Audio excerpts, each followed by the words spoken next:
मित्रांनो, ठरलं तर या मालिकेच्या आजच्या म्हणजेच 28 ऑगस्टच्या भागामध्ये अर्जुन आणि सायली निवांतपणे गार्डनमध्ये बसलेले असतात.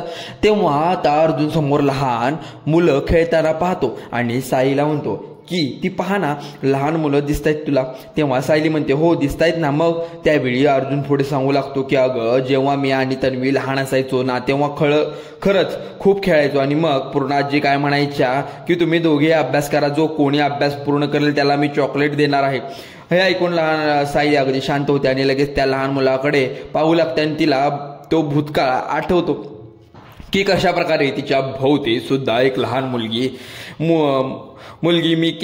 म्हणजे लहानपणीचे सर्व काही किस्से तिला आठवत असतात. त्यामुळे ती पण विचार करत असते मी ते अभ्यास करत होते, मग सुद्धा चॉकलेट हवं असतं, हट्टाने मी हट्ट करत होते, तेव्हा मी अगदी त्या स्वप्नामध्ये रंगून जाते. अजिबात भानावर नसते, समोर काय चाललंय हे सुद्धा तिला कळत नसतं. तिच्या कानावर सतत ते आवाज घुमत असतात. तेव्हा तिला अभ्यास, मग मला ते बरं चॉकलेट देत होते, असं सर्व काही तिला सारखं सतत आठवत असतं. त्यामुळे कानावर आवाज घुमत असतो. सायली आता त्या जागेवरून उठताना इकडे तिकडे पाहू लागते. तेव्हा सायलीला कळतं न कळत की आवाज कुठून येतोय. तेव्हा अर्जुन सुद्धा जरा घाबरतोच, इकडे तिकडे बघतो आणि सायली नक्की कोणाला पाहते पण त्याला इथे कोणीच दिसत नसतं. म्हणून तो विचारतो सायली अगं काय होतंय तुला, अगं तुला काय आठवतंय का, तुला सायलीला अजून त्रास होऊ लागतो. तेव्हा अर्जुन कशा प्रकारे तिला भित्री भागू म्हणायला हे सगळं क्षण तिला आठवू लागतात. मग त्याचे चेहरे लहानपणीचे अजिबात तिला दिसत नसतात, फक्त आणि फक्त ते आवाजच तिला कानावर पडत असतात. तेव्हा कशा प्रकारे लहानपणी खेळत होती सगळं काही तिला आठवत असतं. मग त्यावेळी मुलगा कोण आहे हे सायलीला कळत नसतं की तो मी अर्जुन आहे. म्हणून अर्जुन आता उठतो. तेव्हा तो विचारतो सायली अगं काय झालं सांग ना बरं. अगं मला सांग, अभ्यास केल्यानंतर तुला नक्की कोणतं बक्षीस मिळायचं, मधुभाऊंकडून किंवा तुझ्या आई बाबांकडून. तुला काय आठवते की खूप लहान होतीस तेव्हा पण मला माहीत होतं की आम्ही जेव्हा लहान होतो ना तेव्हा तन्वी आणि मी खूपच चित्र काढायचो. तेच चित्र आम्हाला ना नेहमी डॅड शिकवायचे. आता मला सांग, तुला कोणी नक्की शिकवलं चित्र काढायला की तू स्वतः शिकलीस, आईबाबांनी शिकवलं का तुला. तरीही सायलीच्या कानावर सतत तेच खेळायचे आवाज येत होते, हसण्याचे आवाज, बोलण्याचे आवाज, चॉकलेट हवंय का असा आवाज घुमत होते. सायलीला अचानक कस तरी होऊ लागतं आणि मग ती पुन्हा गोंधळून इकडे तिकडे लागते. तेव्हा तिला आता आई असं जोरात ओरडण्याचा आवाज येतो आणि मग सायली अगदी विश्वासात जाते. तेव्हा सुद्धा त्या विश्वामध्ये जात असते आणि मोठ्याने ओरडते. मग त्यामुळे तिला चक्कर येऊ लागते. लगेच तिथे बाकावर पडते आणि अर्जुन खूप घाबरतो. सायली एवढं जोरामध्ये आवाज दिल्यामुळे आता इकडे अर्जुनच्या मनाची सुद्धा अगदी चलबिचल होते. अक्षरशः रडकोंडीला येतो. अचानक माझ्या सायलीला माझं तरी काय हा प्रश्न त्याला पडतो. सायली अगदी बेशुद्ध झालेली असते. तिथे गार्डनमध्ये असणारे सर्वजण सायलीकडे येतात. मग अर्जुन तिला आठवण्याचा खूप सारा प्रयत्न करत असतो. सायली अगं उठ ना उठवण्याचा खूप प्रयत्न करत असतो. त्यामुळे अचानक मग तो तिथे माणसाने पाणी आणायला सांगतो आणि माणूस इथून पाणी बाटली घेऊन आल्यानंतर अर्जुन सायलीलाच उठवण्याचा प्रयत्न असतो. पण अजून सायली काय उठलेली नसते. अर्जुन आता तिच्या तोंडावर पाणी शिंपडतो. सायली उठते. मग कशी बशी ती उठते, शुद्धीवर येते. अर्जुनच्या जीवात जीव येतो आणि मग सायली सुद्धा शुद्धीवर येते. तेव्हा अर्जुन तिला पाणी प्यायला सांगतो. विचारतो ठीक आहेस ना ग तू. सायली म्हणते हो ठीक आहे मी. दुसरीकडे कल्पनाने स्वयंपाक बनवत असते तेवढ्यात प्रतिमा आता तिथे जाते आणि मागे वळून पाहते आणि अस्मिता आणि प्रताप सुद्धा आता जिन्यावर उभे राहिलेले असतात. आता त्यांना कल्पनाची गंमत करायची असते किंवा सायली विरोधात त्याला कल्पनाला भडकवून द्यायचं असतं. त्यामुळे आता अस्मिता लगेच थम्सअप करते आणि तेव्हा प्रतिमा तिच्या सांगूनुसार किचनमध्ये जाते आणि कल्पना विचारते काय ग मी काय मदत करू का. तेव्हा कल्पना म्हणते नको अगदी मदत नको करू, पण काय झालं ना अलीकडे असं किचनमध्ये येण्याची वेळ पडत नाही मला संधी मिळाली आहे तर करून इतकी कामं. तेव्हा प्रतिमा मुद्दाम होऊन सायलीला विषय काढते, विचारते आता सगळं काम सायलीचं करते ना. तेव्हा कल्पना आता काहीच उत्तर देत नाही, फक्त प्रतिमाकडे बघत. त्यामुळे प्रतिमा म्हणते मुलगी आहे अगं ती तुझ्यासारखी. तेव्हा आता प्रतिमा सुद्धा सायलीचं गुणगान गाते. तेव्हा ते पाहून इकडे प्रताप आणि अस्मिताला टेन्शनच येतं. तेव्हा आता दोघांना आता प्रतिमाचं बोलणं ऐकू येत नाही. त्यानंतर दोघेही गडबडतात. अस्मिता म्हणते की बघा ना काय बोलायचं आता हेला ऐकू नाही येत. तेव्हा दोघीही बोलणं ऐकण्याचा खूप प्रयत्न करत असतात पण दोघांनाही प्रतिमाचं काय बोलणं ऐकू येत नाही. तेव्हा सायली मला घरामध्ये घेऊन आली ना तेव्हा खरंच माझ्याशी ना खूप गप्पा मारायची. कोणाबद्दल बोलायची माहीत आहे का. तेव्हा कल्पना विचारते कोणाबद्दल. त्यावेळी प्रतिमा सांगते फक्त तुझ्याबद्दल बोलाय. तुझं कौतुक करून अजिबात थकत नव्हती. मला कसे म्हणायचे की माझी सासू ही माझी यशोदा, तिने मला जन्म दिला नसेल परंतु माझ्या सख्या आईंपेक्षा जास्त प्रेम माझ्या यशोदाने मला दिले, असं सगळं प्रतिमा सांगितल्यानंतर लगेच कल्पना आठवते की जन्माष्टमीच्या दिवशी तेव्हा घरामध्ये पूजा चालली होती. तेव्हा खरं सायली पाळणा म्हणायचे ते खाली आली होती. त्यावेळी सायली खूप भरून आलं. मग तेव्हा माझी आई मला कुठे आहे माहीत नाही, माझ्यावर तितकं भरपूर प्रेम करण्या माझ्या यशोदा आई तुम्हीच आहात. सगळं आठवल्यानंतर कल्पना आता एकदम गप्प होऊ जाते. त्यावेळी आता प्रतिमा सांगू लागते, कल्पना अगं त्या घरामध्ये आल्यापासून खरंच तर तिने मला असं काय कधी एकटं पडू दिलं नाही. किती गोड मुलगी आहे पाहिलं तू. पण मला असं वाटतं की सायली माझ्याशी खोटंच बोलत होती की काय. तेव्हा प्रतिमा असं काय बोलत असेल प्रश्न कल्पनाला पडतो आणि ती प्रतिमाकडे आता बघू लागते. तेव्हा प्रतिमा म्हणते हो अगं, कारण तुझं आत्ताच वागणं बघितलं ना अजिबात यशोदेसारखं नाही आहे. कारण आपल्या मुलांच्या सर्व चुका पोटात घालतो, त्यावरती कधी असा राग धरून बसत नाही. पण तूच बघ ना सायलीवर तू एवढा राग धरलेस ना जितकं कुणी आपल्या शत्रूवर पण नाही धरणार. पण तुला सांगू खरं यशोदे, अगदी देवीकडे पेक्षा भाग्यवान मानलं जातं. रक्ताचं नातं कुणी जपतं पण मनाची नाती जपतात, तीच नाती खरी असतात. अशीच यशोदा मला पुन्हा घरात दिसेल असं प्रतिमा अगदी भावूक होऊन सांगत असते. विचार करून सायलीबाबतची खूप इमोशनल झालेली असते. तेव्हा कल्पना आता प्रतिमाकडे बघू लागते कारण तिने त्या गोष्टीचा विचार करत असतो. मग आता लगेच प्रतिमा म्हणते बघ ना मला उत्तर नको देऊस, थोडं स्वतःशी बोल आणि स्वतःला प्रश्न विचार. मग कदाचित तुला लक्षात येईल की ज्या मुलीला तू एवढी माया लावलीस तिला परंतु तू म्हणजे पोरकं केलंस. कल्पनाची चुकीची जाणीव त्या प्रतिमाला तिला करून देते ती. मग तिथून पुढे कल्पनासुद्धा आता खूप इमोशनल झालेली असते. कल्पनाला सगळ्या त्या गोष्टी आठवू लागतात. कशा प्रकारे सायलीने थोडंसं काय झालं तरी कितीची काळजी घ्यायची. तेव्हा हात चोरीने कापला तरी तेव्हा मात्र मला ते रक्त पाहू अगदी कसं तरी होत होतं. दोघींनी एकमेकांबरोबर घालवलेले सुख दुःखाचे क्षण आता कल्पना आठवतात आणि बिचारी आता खरंच खूप रडू लागतं. आणि घरामध्ये आल्यापासून सायलीने तिला अगदी आईचं मानलेले असते. अगदी अस्मितापेक्षा तिला जास्त जीव लावलेला होता. या सगळ्या गोष्टी आठवून कल्पना अगदी खूप वाईट वाटत असतं. कारण सायलीच्या बाबतीत आपण चुकीचं वागलो याचं जाणीव तिला कुठे ना कुठे झालेली असते. पण ती तशीच रडत स्वतःला कशी बशी आता सावरू लागते. इकडे अर्जुन सायलीला विचारतो काय झालं अचानक चक्कर कशी काय आली. तेव्हा सायली म्हणते हो ना मला अचानक गरगरल्यासारखं झालं. अर्जुन म्हणतो काय झालं तिथं, गप्पा मारत बसलेलो आपण, मग अचानक कसं काय हे झालं. मग त्यावेळी आता सायली सांगते की जेव्हा तुम्ही बोलला होता ना तेव्हा मला अचानक वेगळंच कुठलं तरी आवाज यायला लागले आणि भास व्हायला लागले. असे विचित्र काहीतरी त्यामध्ये मला लहान मुलीचा आवाज येत होता. तिच्या आईला हाक मारत होती आणि तिची काही बोलत नव्हती. तेव्हा अर्जुन आता गोंधळतो आणि विचारतो पण सायली कुठली लहान मुलगी. त्यावरती सायली म्हणते नाही होते मला माहीत नाही आहे. त्यानंतर सायली सांगते मला हे भास आहेत ते पहिल्यांदाच नाही झालेले.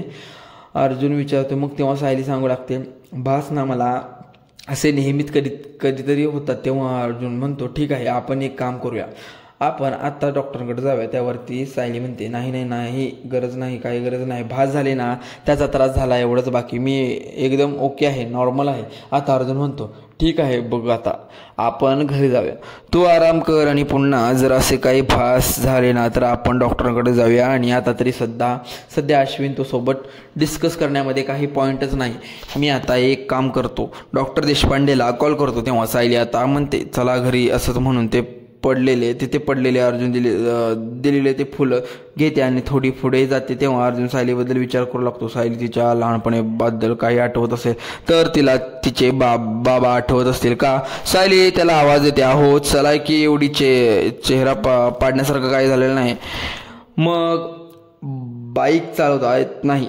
तेव्हा अर्जुन हसतो आणि सायली बरोबर जायला निघतो. त्यानंतर आता सायली म्हणते जाताना ना त्या सरस्वती शाळेजवळ मेडिकलमध्ये जाऊयात, कारण जाताना प्रतिमा त्याची औषधं घ्यायची आहेत.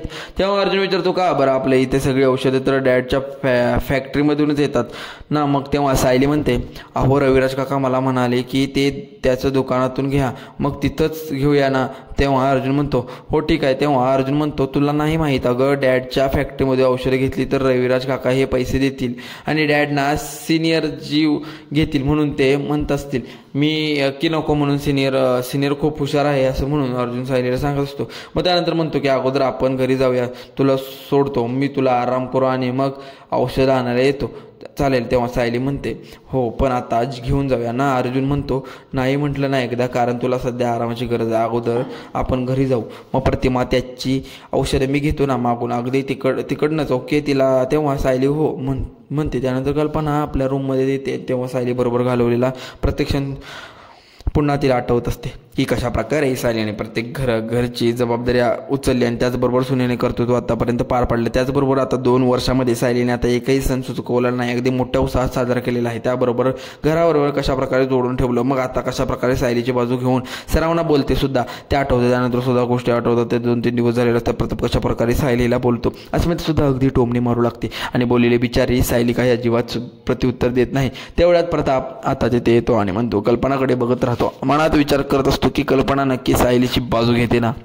खूप त्रास होतो. त्यानंतर आता डायरेक्ट कल्पनाला विचारतो, काय ग कल्पना, तुला खूप त्रास होतोय का?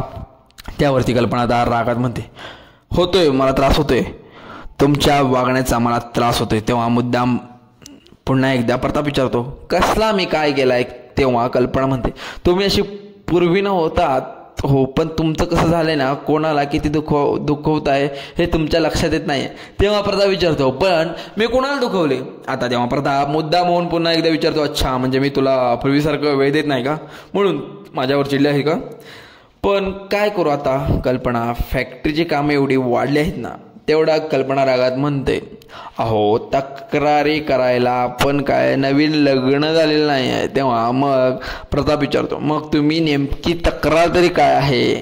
प्रताप म्हणतो, अगं पूर्वीसारखं मी तुझ्यावर प्रेम करत नाही का असं वाटतं तुला? नाही, असं वाटूच शकत नाही, कारण लग्नाला किती वर्ष झाली. प्रत्येक बायको तशी तक्रार करत असते की नवरा माझ्यावर प्रेम करतच नाही. तेव्हा कल्पना अगदी गोंधळून जाते. त्यावेळी प्रताप विचारतो, हे पण नाही, मग नेमकं असं कोणता प्रॉब्लेम असेल? मग प्रताप मुद्दाम होऊन तिची गंमत करू लागतो. विचारतो, तुझ्यासाठी फुलं आणली नाही म्हणून.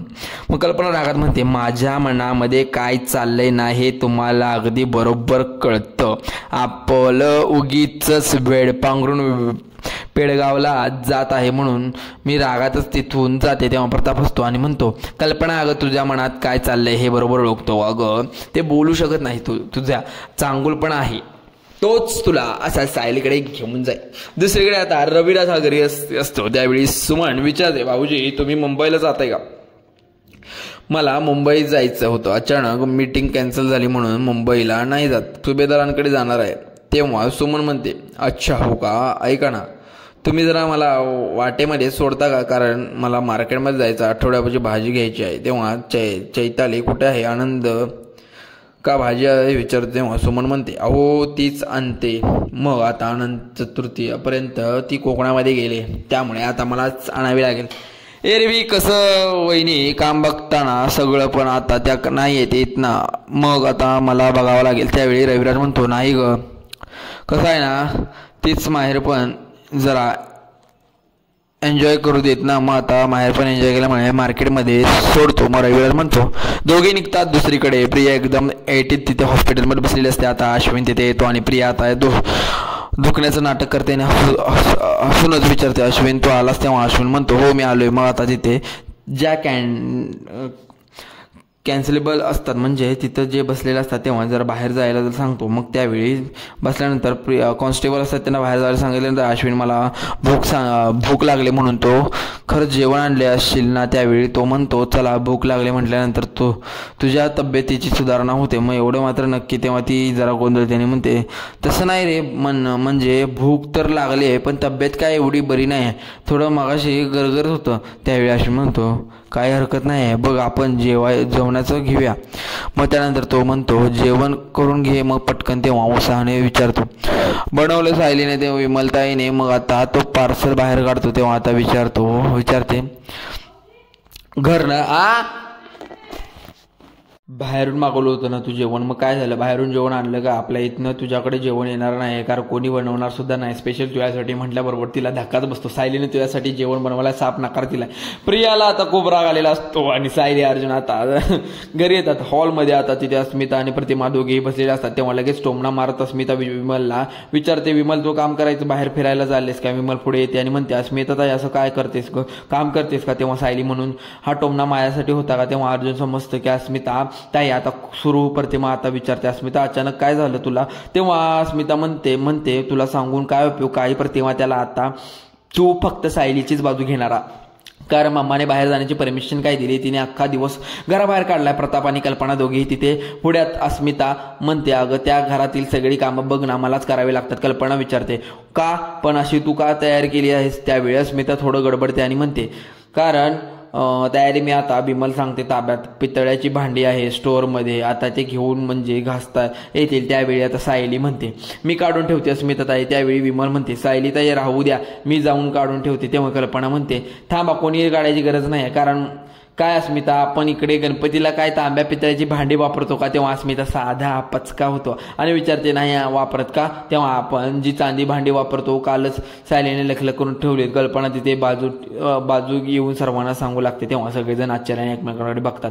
सायली आता खूप खुश होऊन कल्पनाकडे पाहते. दुसरीकडे प्रिया विचारते, असं बोल, अरे बालमैत्रीण आहे माझी, आता सखी जाऊन सुद्धा तरी ती माझी काळजी नाही का? अरे मला त्यांनी घरातून स्पष्टपणे नकार ढवा द्यायला सांगितलाय. सायलीने तिला असे, आई काहीतरी नक्की सायलीला ओरडत असेल. तेव्हा तो म्हणतो, नाही मम्मा, काही बोललो नाही तरी डॅडने तर तुला घरातून कोणीतरी मदत करणार नाही स्पष्टपणे सांगितले. पण सांगू आता तर मला लाज वाटू लागले की मी त्या घरामध्ये जन्म आलोय. काय लेवलची माणसं आहेत ती, असं रागात म्हणतो. तेव्हा प्रिया म्हणते, असं नका बोलू अश्विन, अरे चुकलं म्हणून असं वागायला, आपल्या घरातील माणसं मनाने खूप चांगले आहेत. तेव्हा अश्विन रागात विचारतो, अजून तन्वी बाजू घेतली, कमाल आहे तुझी, पण त्यांच्याविषयी काय बोलले नाही, जेवण करून घे. मग आता घेऊन अगोदर जेवण करून घे असे म्हणतो आणि मग नको, इच्छा नाही आहे माझी. तेव्हा म्हणते, भरवतो. मग नक्की अश्विन माझी इच्छा नाही आहे तरी म्हणतो, जेवली एनर्जी कशी येणार, म्हणून तो अगदी एनर्जी येण्यासाठी घास भरवत असतो. मग आता तिला घास भरवतो. तेव्हा प्रिया मनात विचार करत असते, आता याची बिंडोक फॅमिली माझ्या विरोधात गेली आहे, कारण माझ्या बाबतीत साधे माणुसकी सुद्धा ते दाखवत नाहीत. सुभेदार आणि किल्लेदारांच्या घरात जे कमावलं होतं ते सगळं मी अगदी घालवून बसले आहे आणि आता ते परत कसं मिळवू हाच प्रश्न पडलेला असतो. इकडे अस्मिता म्हणते, अच्छा मम्मा ग, म्हणजे तू सायलीला परमिशन दिली तरी तिने सगळं काम केलं आणि मी तिला बोलले म्हणून तू राग आला? कारण तेव्हा कल्पना थोडीशी गोंधळते आणि म्हणते, अजिबात नाही, मला आज त्या माया मावशीचा फोन करायचा, मी आता इथे. तेव्हा अर्जुन म्हणतो, मम्मा माझा फोन घे ना, अशी वर काय जातेस तू? त्यावेळी प्रताप विचारतो, कल्पना अगं तुझं फोन खाली आहे, आणून देऊ का? त्यावेळी कल्पना म्हणतो, नको. त्यानंतर कल्पना स्वतः आता रूममध्ये जायला निघते. तेव्हा अस्मिता रागात म्हणते, सायली आता भांडी घासायची नाही आहेत म्हटल्यानंतर वर जाऊन तापून देऊ नकोस, आता डेट तर संपली, तुमचं जा बरं, आता माझ्यासाठी काहीतरी खायला बनव. तेव्हा सायली म्हणते, हो अस्मिता एक हातपाय धुवून येते, काहीतरी बनवते, असं म्हणून ती रूमकडे जायला निघते. आता सायली तिथून गेल्यानंतर सगळेजण एकमेकांकडे इशारा करू लागतात आणि खुश होतात, कारण कल्पनामध्ये किती पॉझिटिव्ह बदल होतोय हे सर्वांना दिसते. असं ते आता मित्रांनो पुढील भागामध्ये डॉक्टर श्रद्धा घरी आलेले असतात आणि त्यानंतर दुसरी कोणतीही गोळी दिली जात होती असं विचारतात. त्यावेळी गोळी चेक करतात, रविराजला सांगतात की ही तर पूर्णपणे चुकीची गोळी आहे. तेव्हा अर्जुन विचारतो, म्हणजे मग आता या गोळीने पेशंटची मेमरी परत येणार नाही, त्याच्या मेंदूला म्हणजे स्थगित म्हणजे स्थिर होतो, म्हणजे काय होतं, शिथिलता, म्हणजे मेंदू हाय त्या भूतकाळात जात नाही, म्हणजे जो काही आठवण्याचा परिणाम होत असतो, म्हणजे जे काय लहानपणी असू दे मागच्या भूतकाळात जे काय झालेलं आठवू शकत नाही, त्यामुळे ही उलटा परिणाम करते असं गोळी सांगत असतात. मग लगेच रविराज सांगतो, प्रतिमाला औषध देण्याची जबाबदारी तन्वी सांभाळत होती आणि तीच तिला या औषधे द्यायची. त्यानंतर सायली आणि अर्जुन प्रियाकडे जातात. सायली रागातच आता तिला विचारू लागतात की तू प्रतिमा त्यांना चुकीची औषधे देत होतीस, असं का केलंस तू, आणि मला अजून काय प्रश्नाचं खरं तर उत्तर देत असा चुकीच्या गोळ्या देण्यामागे तुझा हेतू काय होता. तर प्रिया घाबरते अशा मालिकेच्या पुढील भागासाठी पाहण्यासाठी चॅनलला आत्ता सबस्क्राईब करा. चला तर मग धन्यवाद.